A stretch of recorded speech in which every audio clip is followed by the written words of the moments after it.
Nếu như Nguyễn Văn Hòa, tức Hòa Đen, người sở hữu kỷ lục 5 lần trốn trại thì một phạm nhân khác, thậm chí chiến tích tẩu thoát khỏi trại giam còn ấn tượng hơn với 7 lần đào tẩu, trong đó có 6 lần thành công.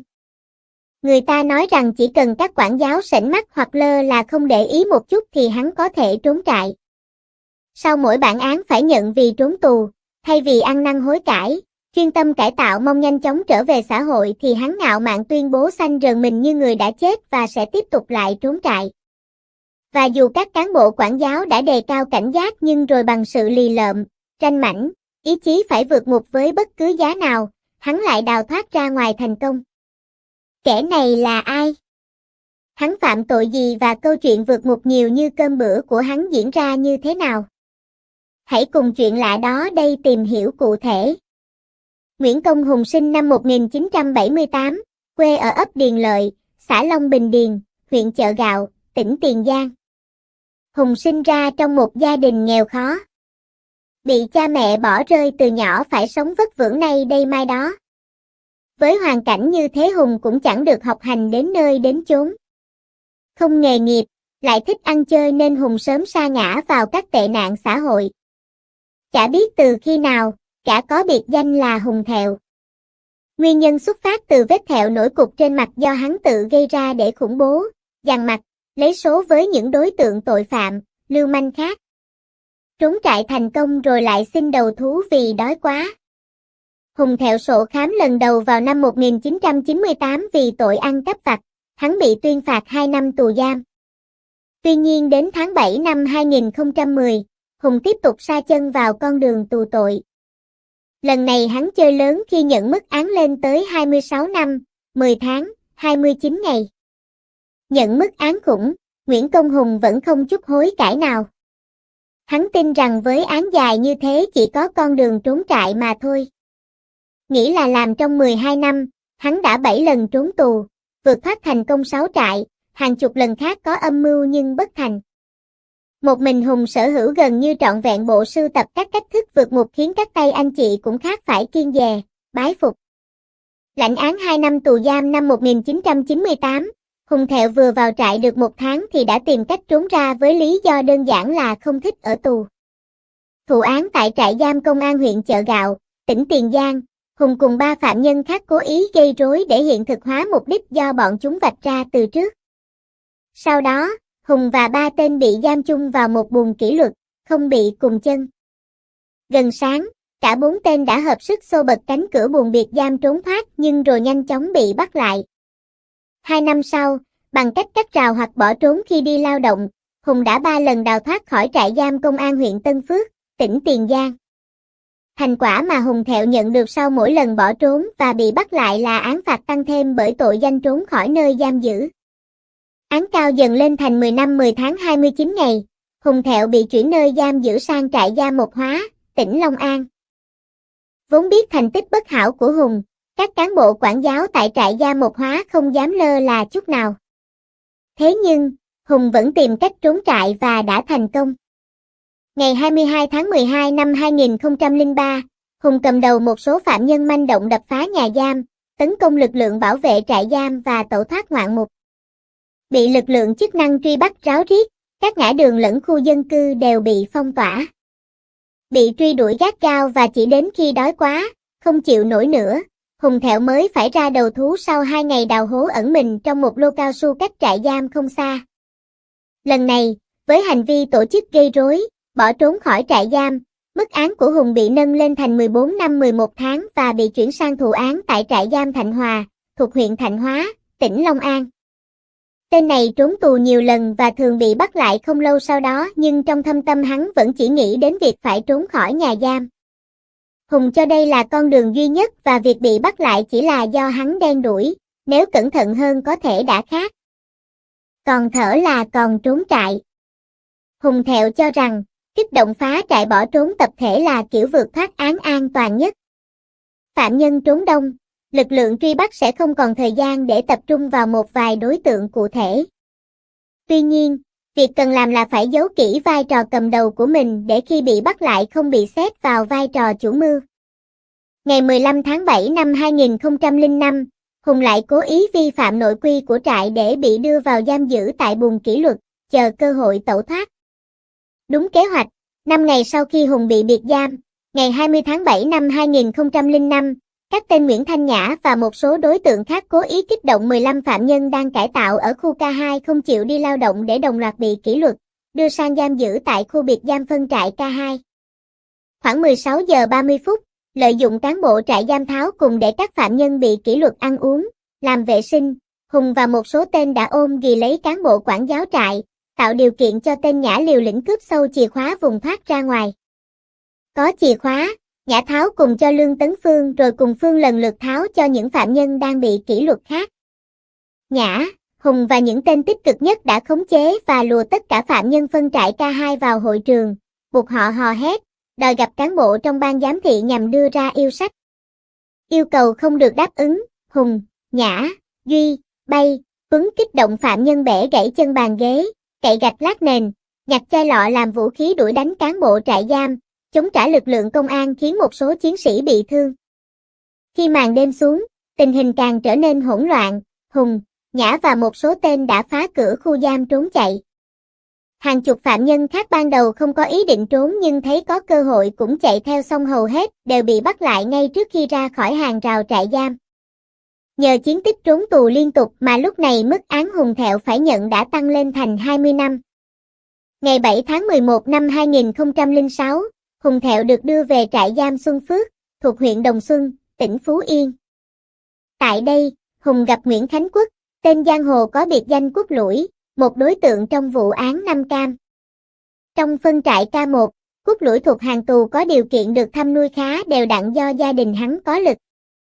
Điểm chung của Hùng Thẹo và các đối tượng trong phi vụ lần này đều thuộc hàng tù án dài, từ 20 năm đến chung thân, đa số đều được chuyển lên từ sau vụ gây rối ở trại Thạnh Hóa, Long An nên đều nhanh chóng bị Quốc Lũi mua chuộc, kích động.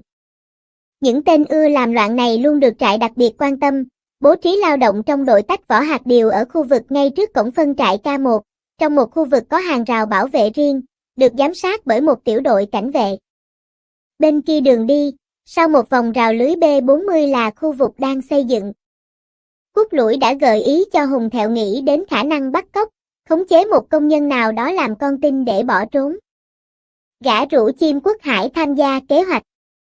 Không suy nghĩ nhiều, Hải nhận lời và nhận luôn nhiệm vụ tìm sắc nhọn làm hung khí, đồng thời rủ thêm một số tên khác.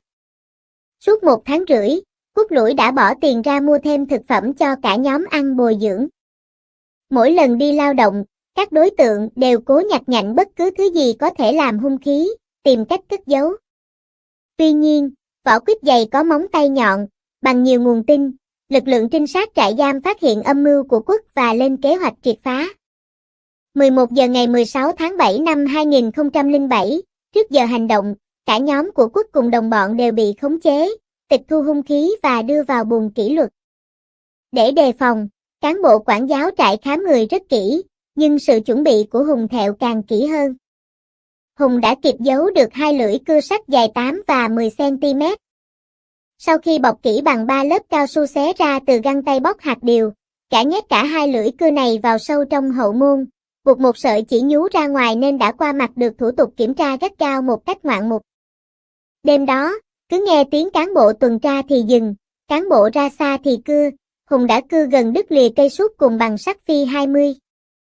Nếu trót lọt, chỉ cần bẻ nhẹ, thanh sút cùng sẽ gãy rời ra. Hùng và tên bạn tù chung buồng kỷ luật sẽ dùng thanh sút cùng này bẫy bung cửa sắt buồng biệt giam chui ra ngoài, trèo tường trốn thoát. Tuy nhiên, đến 9 giờ sáng ngày 17 tháng 7, đội trinh sát trại giam Xuân Phước, cùng các cán bộ trại giam và một số phạm nhân tự giác kịp tháo cùng dẫn Hùng Thẹo và mang cả cây sút cùng lên phòng làm việc. 2 lưỡi cưa Hùng giấu trong lỗ sút bị tịch thu. Chỉ sau vài cái gõ nhẹ của cán bộ lớp cơm khô ngụy trang vết cưa đã bong ra, thanh sút gãy đôi, lật tẩy toàn bộ kế hoạch mà tên tội phạm đã dày công chuẩn bị. Hùng bị giam riêng một mình, chân bị cùng trực tiếp xuống sàn nhà bằng một vòng cùng sắt phi 16 được bắt chốt 4 góc. Các cán bộ quản giáo trại giam Xuân Phước cho rằng, với cách thức giam giữ Hùng Thẹo như vậy, lại không có đồ nghề thì hắn sẽ ngoan ngoãn, từ bỏ kế hoạch đào thoát.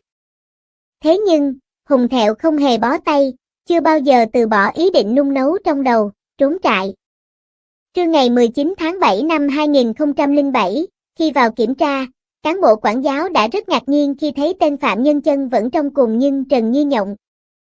Bộ quần áo tù mặc trên người hắn đã biến thành một mớ giẻ rách tơi tả, khai mù và đầy đất cát nằm vung vãi. Kiềng sắt cùng chân phạm nhân đã mòn vẹt. Nếu muộn hơn chút nữa, Hùng Thẹo đã có thể bẻ gãy chân cùng và rút chân ra ngoài. Hùng khai, sau khi phát hiện ra chân cùng đã hơi gỉ sét, hắn đã xé quần áo thành từng sợi vải. Sau đó, hắn cố tình đi tiểu vào các lỗ mọt trên nền xi măng và dùng gót chân không bị cùng dộng mạnh xuống làm bong nền, lấy cát trộn vào giữa lớp vải xé ra từ áo quần, nhúng nước tiểu để tăng độ bền và biến các dải vải này thành lưỡi cưa, kỳ cụi cưa suốt gần 1 ngày rưỡi. Kiềng cùng sắp đứt với loại lưỡi cưa có 102 ấy thì Hùng bị phát hiện. Sau này, khi thực nghiệm cưa liên tục, Hùng Thẹo chỉ mất 14 giờ đồng hồ để có thể cưa đứt một cùm sắt khác trong điều kiện bị cùng tương tự, bằng chính loại lưỡi cưa vải trộn cát nhúng nước tiểu này. Thế mới biết hắn quyết tâm trốn khỏi nhà giam như thế nào. Cụm từ cải tài quy chính, cải tạo tốt để sớm trở về không hề có trong suy nghĩ của Hùng Thẹo dù chỉ là thoáng qua, chốc lát. Tự nhận là vua trốn trại, tuyên bố tiếp tục trốn. Bị tăng án và thuộc dạng phạm nhân đặc biệt của đặc biệt, Hùng Thẹo được chuyển lên thi hành án tại trại giam Gia Trung thuộc huyện Măng Giang, tỉnh Gia Lai. Án nặng, lại mang căn bệnh HIV trong người nhưng Hùng Thẹo vẫn luôn nung nấu ý định trốn ra ngoài. Chẳng thế mà chỉ mới vừa nhập trại ngày 24 tháng 8 năm 2007, Hùng đã ngang ngược tuyên bố trước mặt giám thị trại Gia Trung, cháu là thằng chết rồi, thế nào cháu cũng phải trốn thôi. Chính vì thế hắn vẫn liên tục vi phạm kỷ luật để được biệt giam, nhằm tìm cách trốn ra. Trốn tù như là lý tưởng của hắn, song các bản án ngày một dài hơn lại đang chờ hắn phía trước. Do bị chăm sóc quá kỹ càng nên chiêu thức này của Hùng đều bị đội trinh sát của trại vô hiệu hóa từ trứng nước. Thế nhưng khi cán bộ trại giam tưởng rằng tên tội phạm đã quá chán nản, đã từ bỏ ý định đào thoát bởi lần nào âm mưu của hắn cũng bị phát giác thì họ đã nhầm. Trên thực tế Hùng chưa bao giờ từ bỏ như chính tuyên bố cứng cự của hắn. Sau đó Hùng lại giấu được một lưỡi cưa sắt 17 cm, lại dùng chiêu cũ, bọc găng tay cao su nhét vào hậu môn. Hai đêm ngày 14 và ngày 15 tháng 4 năm 2008, cán bộ khu giam vẫn thấy Hùng Thẹo ngồi hát nghêu ngao bên cửa sổ phòng giam. Thứ Bảy và Chủ nhật được nghỉ, hắn cũng chẳng đi đâu, chỉ loanh quanh trong khu vực cho phép, tối lại hát say sưa tiếp. Thực ra hắn không hề hát một cách đơn thuần mà đó chỉ là bình phong cho hành vi mờ ám hắn đang thực hiện. Trong khi hát, Hùng đã cố ý xoay lưng lại che cho đồng bọn Nguyễn Đức Hạnh sinh năm 1982, quê Hải Dương, bị tuyên phạt 19 năm vì tội giết người và cướp tài sản bí mật dùng lưỡi cưa mà Hùng giấu được tỉ mẩn cưa chấn sắt cửa sổ buồng giam. Gần đến giờ đi ngủ, Hạnh ngừng cưa. Hùng dùng một nhúng cơm nguội trộn tàn thuốc và gỉ sắt trám vào chỗ vết cưa để ngụy trang như không có chuyện gì xảy ra. Với chiêu thức Hùng Thẹo hát, Hạnh miệt mài cưa, đến tối Chủ nhật ngày 16 tháng 4 năm 2008 thì chúng cưa đứt song sắt. Quá nửa đêm, chờ bạn tù chung buồng ngủ say, hai tên im lặng bẻ cửa thoát ra, xé chăn màn, quần áo bện thành dây quăng qua tường vượt rào và trốn khỏi trại. Chúng nhanh chóng vượt được 7 km đường rừng, mò ra đến quốc lộ 19 đón xe về Quy Nhơn. Vào vai thanh niên đi làm xa bị mất hành lý, chúng vừa ăn xin vừa tiếp tục vẫy xe đi nhờ từng chặng. Vậy mà chỉ chưa đầy 2 ngày sau, bộ đôi phạm nhân trốn tù đã mò về đến bến xe An Sương, thuộc quận 12, thành phố Hồ Chí Minh. Ngay sau khi phát hiện Hùng và Hạnh bỏ trốn, các trinh sát trại giam Gia Trung đã lập tức truy bắt và phán đoán được hướng bỏ trốn của bọn chúng. Khi chúng vừa đặt chân xuống bến xe An Sương thì bị tổ mai phục tóm gọn đưa về quy án. Phiên tòa được xét xử ngay tại trại Gia Trung. Lần này Hùng nhận thêm một bản án 6 năm, Hạnh bị tuyên phạt 5 năm. Tuy nhiên sau khi nhận án xong, với tâm thế của một kẻ không còn gì để mất, Hùng vẫn tuyên bố đầy dõng dạc sẽ trốn tiếp.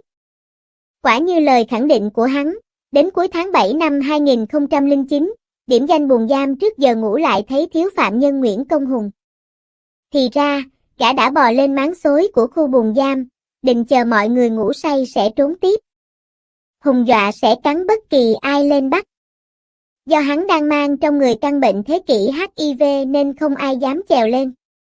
Tuy nhiên các cán bộ đọc được điểm yếu của hắn nên cứ để yên, chờ đến khi đói quá không chịu nổi, hắn lại tự bò xuống xin được chịu trói. Tự nhận mình là vua trốn trại, Hùng thậm chí còn viết thư cho cán bộ, nói rằng đề nghị công nhận hắn giữ kỷ lục Việt Nam về số lần trốn trại, số lần bị kỷ luật giam riêng trong suốt cả tuổi trẻ của hắn. Biệt danh vua trốn tù với đủ mọi cách thức và thủ đoạn mà nhiều phạm nhân nói về Hùng Thẹo có thể viết thành một cuốn sách, nhưng đó cũng là những bi kịch nối tiếp bi kịch của phạm nhân này. Bởi sau đó hắn đều bị bắt trở lại và nhận thêm án cho vài ngày hít hà cuộc sống tự do tạm thời. Cái giá của nó là quá đắt. Nếu hắn tu tỉnh, chịu khó cải tạo có lẽ chuỗi ngày bóc lịch của Hùng Thẹo đã ngắn và nhẹ nhàng hơn rất nhiều. Chính việc cố chấp, tìm mọi cách trốn tù nhưng đều bị bắt lại hết lần này đến lần khác chẳng khác nào vòng kim cô khiến cuộc đời hắn chìm nghiễm trong nhà tù, làm bạn với song sắt không hẹn ngày về. Cảm ơn các bạn đã theo dõi câu chuyện. Các bạn nghĩ sao về hành trình trốn tù của kẻ bất hảo như Hùng Thẹo? Hãy để lại bình luận ở phía dưới để chúng ta cùng thảo luận. Đừng quên đăng ký kênh để cập nhật các video mới nhất từ Chuyện Lạ Đó đây.